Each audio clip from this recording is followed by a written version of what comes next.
Before we get into today's show, let me tell you about the latest deal from Mike Lindell, MyPillow. Once again, the big box stores have canceled their orders simply because they don't agree with Mike Lindell's politics. They don't like it because he supports President Trump. Well, he's going to pass that savings on to you. No more middleman. And boy, does he have some great deals on the Giza Dream sheets and the Percal bed sheets. Listen to this. Giza Dream queen size, normally $139.98. Your wholesale price, $69.99 when you use promo code Joey. King size, only $79.99. The Percal queen size, normally $89.98. Your wholesale price, $29.98 when you use promo code Joey. Just call 1-800-893-4059 or go to mypillow.com. Always use promo code Joey. Free shipping options available. This allotment's not going to last very long. When they're gone, they're gone. mypillow.com. Promo code Joey. Thanks for joining me in the PhD Weight Loss and Nutrition Studios. To lose weight for the last time, visit myphdweightloss.com. It's Friday, and we wrap up another week with a very busy day. Attorney General Pam Bondi and the Justice Department notified the American Bar Association, saying that it will no longer comply with ratings for judicial nominees, citing their biased system of putting forth Democrat nominees for judges. According to the White House Press Secretary Caroline Leavitt, former First Lady Jill Biden should have to answer for her role in the cover-up of her husband and former President Joe Biden's mental decline while in the final years in the Oval Office. Also, Ms. Leavitt has a message for rogue federal judges who are trying to block the Trump administration from carrying out the programs promised by President Trump. You're going to want to stick around and hear this one as well. Lieutenant Governor Pamella Evette joins us to talk about the signing of a tort reform bill this week by the governor and the $14 billion plus budget the South Carolina legislature handed to the governor's office this week. It's another busy one. Let's jump in. I told you we'd be back. And ye shall know the truth, and the truth shall make you free. It's Joey Hudson. I wanted to name it the Joey Hudson bill, but, they don't allow you to put names on bills. But I wanted to call it the Joey Hudson bill because I know that one's been near and dear to you for a number of years. That's how it's done. Let your voice be heard. And the truth shall set you free. Here's Joey Hudson.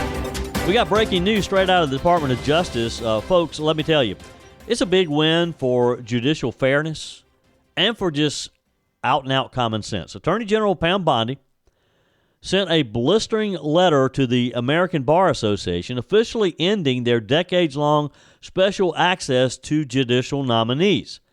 Gone, finished, done, out of here. That elite backstage pass that the ABA has had for years to weigh in on federal judges before you or I even know their names, it's been revoked.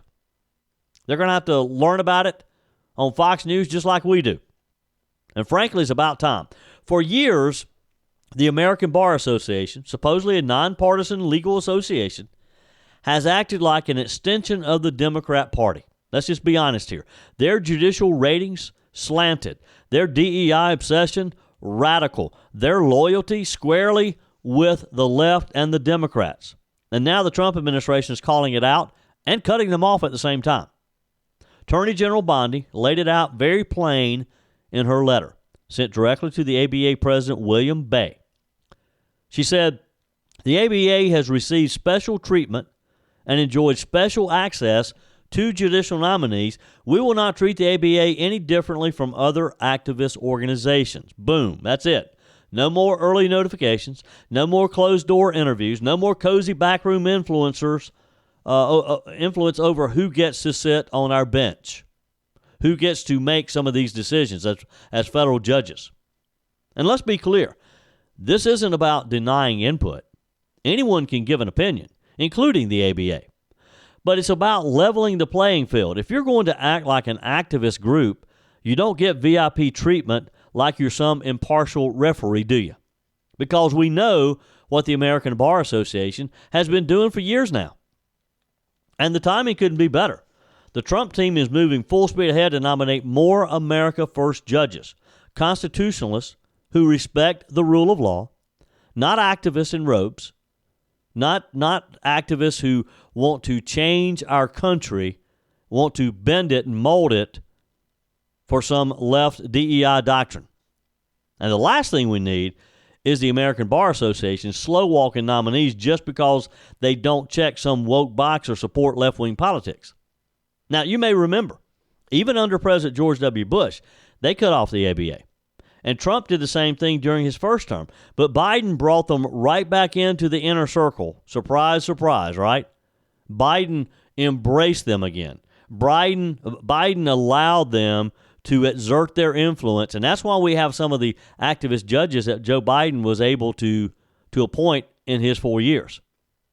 Well, under Trump's second administration, we're shutting that revolving door down again, and it's time. It's for the good. Senator Mike Lee, I love the guy. He called the ABA exactly what they are, a radical left-wing advocacy group, and he's right. These are the same people who've been shoving DEI dogma into every legal handbook. They've endorsed legal theories that make your head spin. And they openly tank conservative nominees with their ratings, calling rock-solid judges unqualified for, get this, not supporting abortion or gun control. Well, guess what? That charade is over. The DOJ is also shutting down that legal policy office that used to help the ABA access private bar records and internal documents. No more fishing expeditions, no more shadow reviews. And nominees, listen to this. They won't even be required to fill out an ABA questionnaire or sit for their interviews anymore, period. We don't need bias ratings. We need great judges. That's what we need. We need judges who respect the rule of law. We need judges who understand, who have actually read our Constitution and understands it. That's right, Mr. President, we want judges who interpret the law, not rewrite it. We want courts that protect liberty, not enforce ideology. This is a major step forward in restoring trust in our judiciary and stripping away the institutional bias that's been festering for way, way too long. And to Attorney General Pam Bondi, thank you. You're doing the job the Constitution demands, without apology, without flinching. Meanwhile, miss a day, miss a life when it comes to court rulings. Earlier this week, I think it was Wednesday actually, we told you about a 3-judge panel that had ruled that President Trump is overstepping his authority in raising tariffs on foreign trade. Yesterday afternoon, a federal appeals court overruled the activist decision from earlier in the week to allow President Donald Trump's tariffs to stay in place, at least for now. There'll be more to this. There's going to be more court action. But for now, it looks like the tariffs are going to stay in place. The U.S. Court of International Trade ruled unanimously that Donald Trump's tariffs on dozens of countries had to be lifted. But that ruling has been negated by a new court decision. Again, you miss a day, you miss a lot. It's like within 24 hours. Isn't it amazing how President Trump's policies aimed at benefiting America are constantly being attacked by these judges who didn't give a hoot when the Biden administration repeatedly and egregiously violated the Constitution and other laws? Suddenly they've gotten interested in the law again, or at least they claim. The Trump White House said in comments to Fox Business that the new ruling is definitely a win for Americans. The Federal Circuit Court's administrative stay on the Court of International Trade's ruling is a positive development for America's industries and workers, the White House spokesperson Kush Desai said. And he added, the Trump administration remains committed to addressing our country's national emergencies of drug trafficking and historic trade deficits with every legal authority conferred to the president in the Constitution of the United States. The decision states, the plaintiffs' appellees are directed to respond to the U.S. motion for a stay no later than June 5th, 2025. The United States may file a single consolidated reply in support no later than June the 9th. Hopefully another court will step in before June 9th to ensure that the tariffs can stay in place, because just yesterday, of course, Trump said all along that he was going to keep moving forward. The problem is, if you have some of these foreign countries who think that the tariffs are going to be struck down, they're not going to want to negotiate. But it didn't seem to slow Trump down, because he made it very clear yesterday there's 3 or 4 deals in the works, and they were going to continue the negotiations. Now, what should be happening right now is that Congress should be working to ensure lots of spending cuts while the tariffs bring in more money to help cover the remaining costs that have already created over $36 trillion in national debt. But unfortunately, much of the judiciary seems hell-bent on helping Democrats destroy our republic. So it's not over yet. Since Congress has delegated certain tariff powers to the executive branch, the court was being deceptive when it claimed that President Trump did not have legal power to impose the tariffs. You know, this is what gets me on these types of rulings. How a 3-judge panel can come to one conclusion and another group of judges can come to a completely opposite conclusion. How does that work? They're reading the same law. They're reading the same Constitution. I guess a weaponized judiciary doesn't care about legal reality, do they? It cares about political ideology and how they can hurt our country. But look, they picked the wrong guy to pick on because Donald Trump's not going to roll over. Donald Trump's going to keep fighting for you and for me.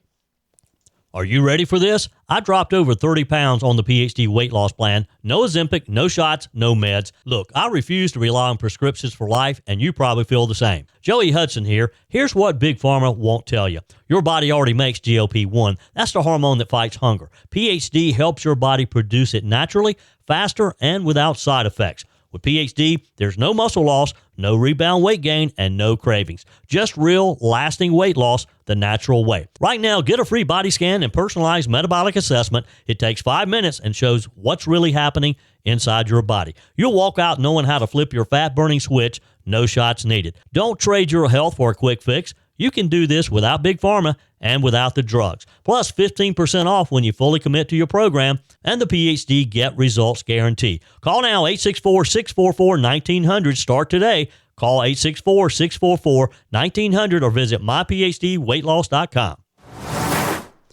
On the text line, Kathy writes, "Hey, Joey, what time is the debate July 31st for the Spartanburg Sheriff's candidate?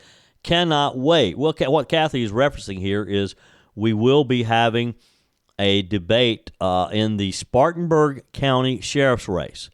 Sheriff Chuck Wright resigned his position since there's enough days between now and the next general election. There has to be a special election. That will be held this fall. So, yes, we'll be having a Spartanburg Sheriff's candidates debate. It is July 31st. We have not set the time yet, so just keep it here. We'll inform you of all the details as we get closer to that time. Albert writes, "The only way to stop federal judges is for Congress to strip all of them of their power, then redefine what their job description is. Sometimes we have to throw the good out with the bad and start from the beginning. I've had a stroke recently, and I have more common sense than most of these judges keep pushing forward President Trump." Thank you, Albert, and hey, sorry to hear about your stroke. Hope you're feeling well. We'll certainly say a prayer for complete recovery for you. Faye says, "Happy Friday, Joey. I can't believe Bongino is being truthful about Epstein taking his own life. I have watched Bongino over the years enough to read his face. Now, is the truth being withheld for safety reasons? Could be. To me, Bongino looked like a scared rabbit, but just tell Americans the report can't be disclosed." And these district judges, Faye says, need to be told that they are not elected and crawl back under their rocks. Thank you, Faye. Paul in Greenville writes, "Tariffs. Allow me to begin by stating President Trump has my full support. I don't pretend to understand the financial implications of tariffs. If he thinks they will work, I'm all for it. For my part, I'll do my best to support the country, help keep USA number one by buying U.S.-made products when possible. Sounds weak, I guess, but I'm going to try." No, it doesn't sound weak, Paul. That's exactly what we can do as the average American citizen, as a consumer of products. We can make a point to buy American-made. That can be our contribution. And it's easy to do. Now, I hear some people make the argument, well, gosh, you go in a store and there's so many things that are made in China and Vietnam and some of these other Asian countries. Yeah, there is. But there's also a lot of product that is made here in the U.S. too. And you just have to spend a little extra time searching for it. But that is what our contribution can be in this whole tariff thing. With tech mogul Elon Musk officially wrapping up his time at the cost-cutting initiative that he pioneered, President Trump and his cabinet officials we're told, will be stepping in to fill the void in the Department of Government Efficiency, this according to White House Press Secretary Caroline Leavitt. Now, today is actually Elon Musk's last day, his final final day on the job. Now, we were told that he left Washington yesterday. Because of his special status, he could only serve through today, 130 days as a special government employee. In her press conference yesterday, Ms. Leavitt told reporters when asked about the initiative's new leadership structure, she said, the DOJ leaders are each and every member of the president's cabinet and the president himself, who is wholeheartedly committed to cutting waste, fraud, and abuse from our government. Musk, 53 years old, had been winding down his DOJ responsibilities in recent weeks as his time as a special government employee was set to conclude today. Now he returns to leading his very successful businesses, including Tesla, which, by the way, talk about somebody who has contributed a lot to our country, but yet it's at a very high cost. Elon Musk paid dearly for these 130 days. His Tesla has been battered by just horrible sales numbers, primarily out of Europe, and uncertainty over how to navigate Trump's tariffs. And, of course, the protest. A lot of people have been protesting Tesla, literally burning dealerships, burning cars, because they hate Trump and they hate Elon Musk. Musk is de facto number 2. Steve Davis, who is second in charge, has also departed his role due to the same limitations of special government employees not being allowed to serve more than 130 days. On paper, neither was technically in charge of DOJ, though in practice, we know they were. They were widely seen as the department's leaders. In February, President Trump announced that Amy Gleason was the acting administrator for the U.S. DOJ services, and she is a federal employee and can do that.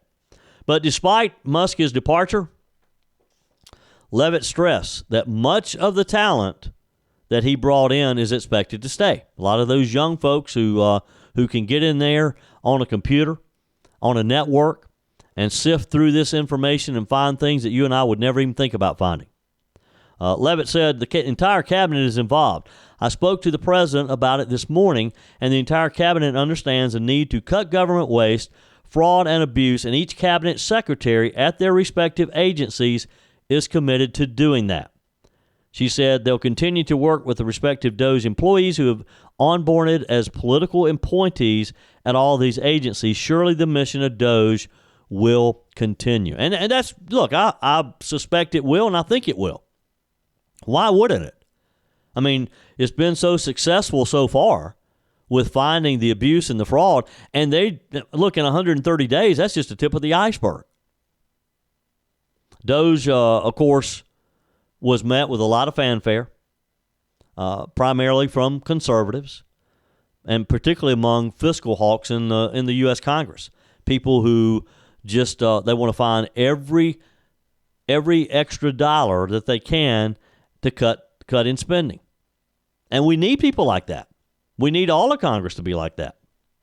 Over recent days, however, Elon Musk himself and others have kind of struck a gloomy tone, if you will, about DOJ, suggesting that Republicans are undercutting its progress with the advancement of the One Big Beautiful Bill Act. Now, you know, Musk has had disagreements with some very high-ranking Trump officials over this. Musk told or said on CBS Morning News in a pre-recorded interview, he said, I was disappointed to see the massive spending bill, frankly, which increases the budget deficit, not just decreases it, and undermines the work that the DOJ team is doing. Musk also complained to the Washington Post that DOJ is just becoming the whipping boy for everything and blasted congressional Republicans for not codifying the DOJ cuts. And look, he has a legitimate gripe there because the U.S. Congress needs to stop wasting time and go line by line with any of these, particularly the abuse side of things that have been identified, and make sure that programs are put into place that those types of things can never find their way back into these government agencies.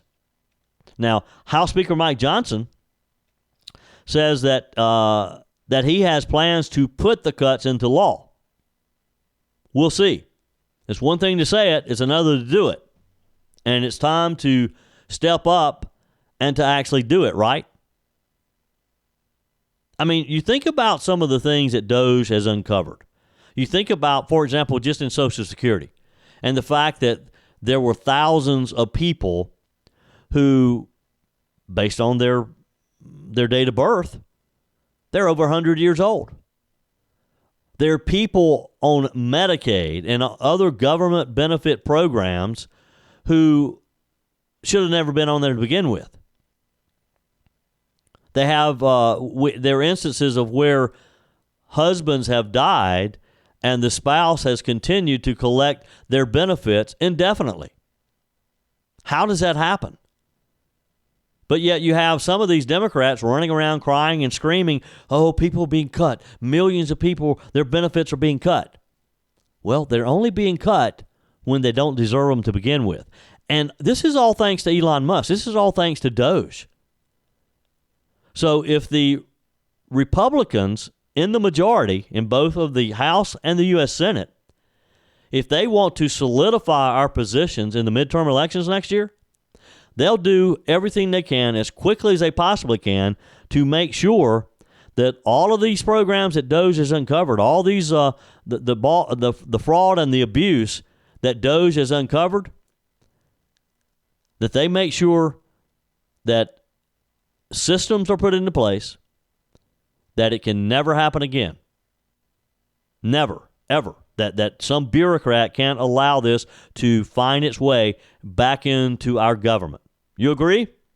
Email me, joey@joeyhudson.com. Send me a quick text. Leave me a message on the My Pillow message line, 864-477-JOEY, 864-477-5639. Always use promo code Joey when you go to mypillow.com and get the very best price on every single product that Mike Lindell has to offer. Your comments are welcome on the Firmin Ford text line, 864-477-JOEY. That's 864-477-5639. Emails always welcome, joey@joeyhudson.com. Speaking of the Firmin Ford text line, you know, it's never been more important to support locally run businesses owned by people who actually live here in the upstate.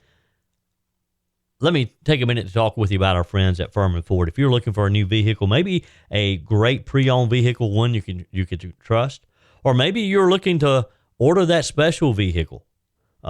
Either way, if you want a new one, a brand new one, or a pre-owned that you can trust, the folks at Firmin Ford, they're there to help you.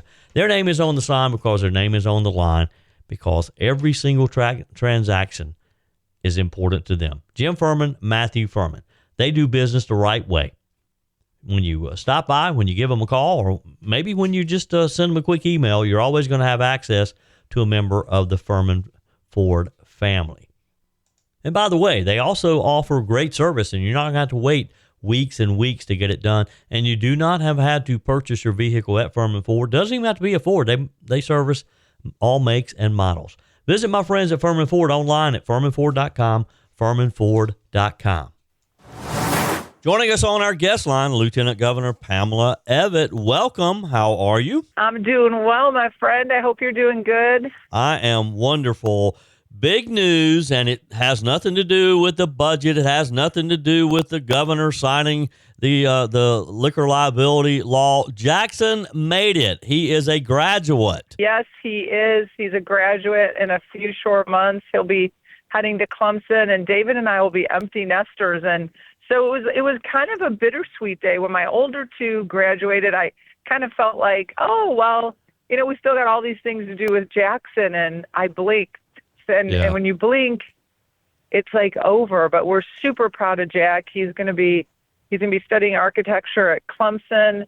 So, you know, think about it in 6 years, everybody. If you want a new building drawn or a new home or something good, might have an architect in the family, you know. And so we're pretty proud of him. Yeah, well, congratulations, Jackson. Yesterday was a big day in Columbia.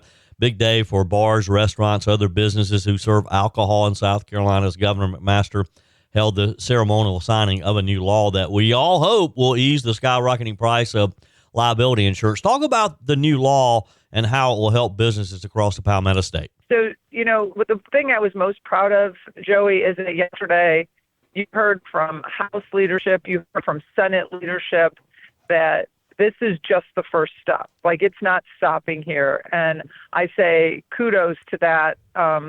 Governor and I have both echoed that sentiment that, this is going to do is it gives some education.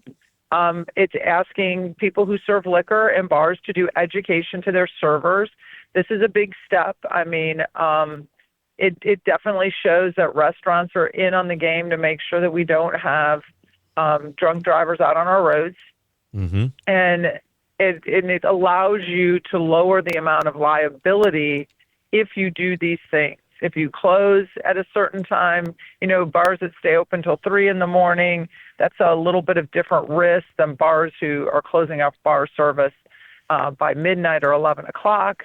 And so everything that you do that makes your servers and your establishment more educated on keeping people safe drops that liability that you have to carry, which in turn will drop costs. The joint and several, what that's going to do is it's going to stop putting all the liability on the last man standing. So basically the law now says that if you are under 50% of the problem that caused whatever issue that's being litigated, you can't get charged. You can only get charged with your percentage. So if the court finds you to be 2% liable, whatever the payout is, you're only responsible for 2%. And that is a much bigger deal than people think, because I heard horror stories when businesses were down at the Capitol about how if you had a deep pocket and you were the last guy standing, people that were 70% at fault that had no assets to go after they kind of dropped them off the case. Yeah. And you could have had very little contributing factor in it, and you could have picked up the whole bill. And so this makes insurance companies happy too, right? Because they don't have that gray area is not hanging over their head. Yeah. Yeah. Any idea of when business owners might start seeing some relief? So, everybody signs their policies, Joey, better than anybody, for a year.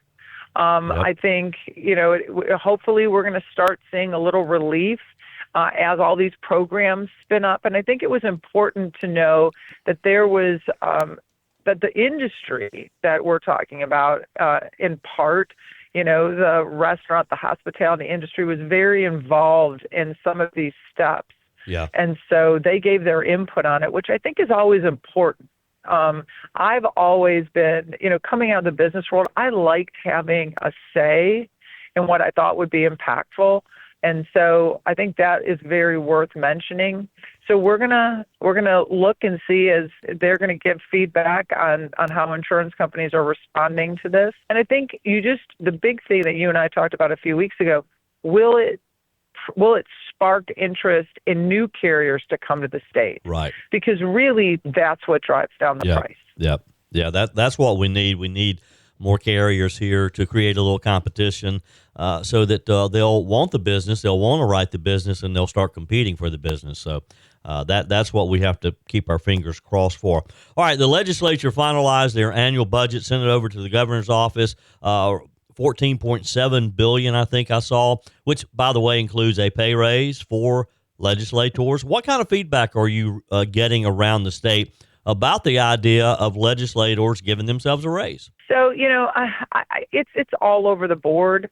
I try to look at all the facts because, I don't keep up with the last time something, but I think it was 1994 was the last time they got an in-district. And everybody's saying it's a pay raise, but this is, they have two buckets. They have their salary, which is $10,500.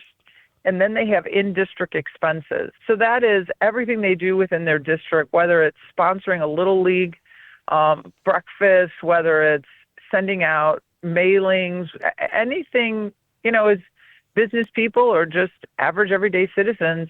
Those expenses hit our household. Right. They haven't had an increase since 1994. Yeah. And I just thought to myself, wow, just think of how postage has gone up since 1994. So, some people are like, wow, I didn't realize it's been that long.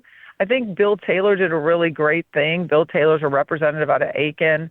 I was with him the other day, and he presented a bill that's going to be dropped, obviously, next session, that basically creates a committee that will look at that. Like anytime the General Assembly, because it is kind of hard to, it's like voting for yourself in a beauty contest, right, Yep, Joey? exactly, yep. It never looks good or feels good to them, to the public.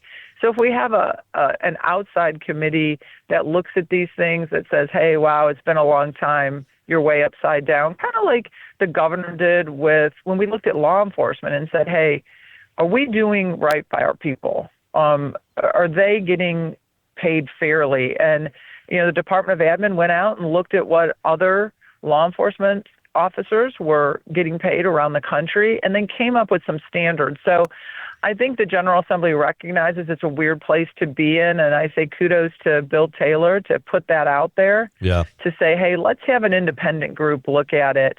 I like what the governor said. I stick behind his comments. He wants, he said, if this is what it's going to be used for, but let's make sure we keep an eye on the fact that that's what it's being used for. It's helping our constituents in district. Yep. Well, kudos to Representative Bill Taylor from Aiken. That's a great idea. I like that a lot. Lieutenant Governor Pamella Evette, always a pleasure. Appreciate your time today, and we'll catch you again next week. Thank you, Joey. Have a great week. Stay out of trouble now. I'll try my best. So we wrap up another show and another week, actually. One of my favorite people in the Trump White House is White House Press Secretary Caroline Leavitt.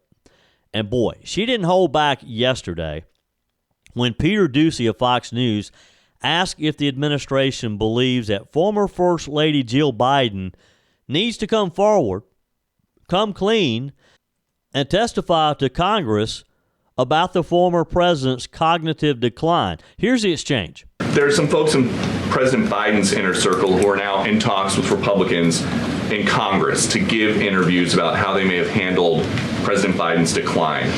Is the president satisfied with aides only sitting for these transcribed interviews, or would he also like to see some kind of testimony from the former First Lady, Dr. Biden? I think, frankly, the former First Lady should certainly speak up about what she saw in regards to her husband and when she saw it and what she knew. Because I think anybody looking, again, at the videos and photo evidence of Joe Biden with your own eyes and a little bit of common sense can see this was a clear cover-up. And Jill Biden was certainly complicit in that cover-up. There's documentation, video evidence of her clearly shielding her husband away from the cameras. They were just on The View last week. She was saying everything is fine. She's still lying to the American people. She still thinks the American public are so stupid that they're going to believe her lies. And frankly, it's insulting, and she needs to answer for it. Wow. Tell us what you really think there, Ms. Leavitt. But she's right, isn't she? The Bidens think we're all stupid. The cover-up of Joe Biden's decline maybe, just maybe, is finally being dragged into the sunlight. And the latest voice demanding accountability, of course, is Miss Caroline Leavitt. Now, we've been saying for months, actually probably for years, that Joe Biden is not the man he was even a decade ago. His mental sharpness, gone. His ability to lead, if he ever had that ability, questionable at best. And yet the media, the Democrats, and the mainstream media, his own wife, his own family, his own administration, played along. And former First Lady Jill Biden is at the top of the list because she was closest to Joe Biden than anybody. Jill Biden was certainly complicit in that cover-up. Now, this is not something that you're hearing just from a talk radio host, from a commentator, not from a partisan pundit, but from the White House itself.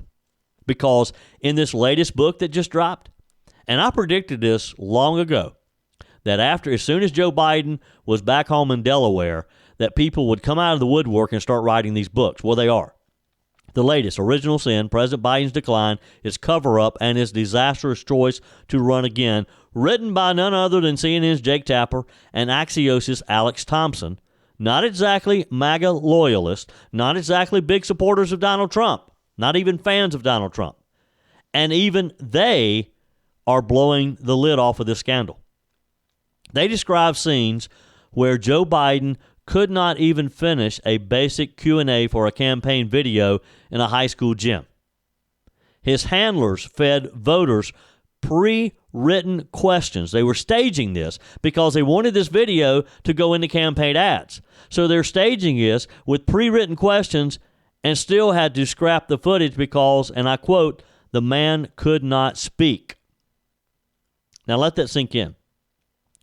The sitting president could not string together answers, and they hid it. They kept that footage from the American people while pushing him out to run again, saying, oh, things are okay, he's fine. And who's leading the effort? Jill Biden. She was there the whole time. She saw it firsthand.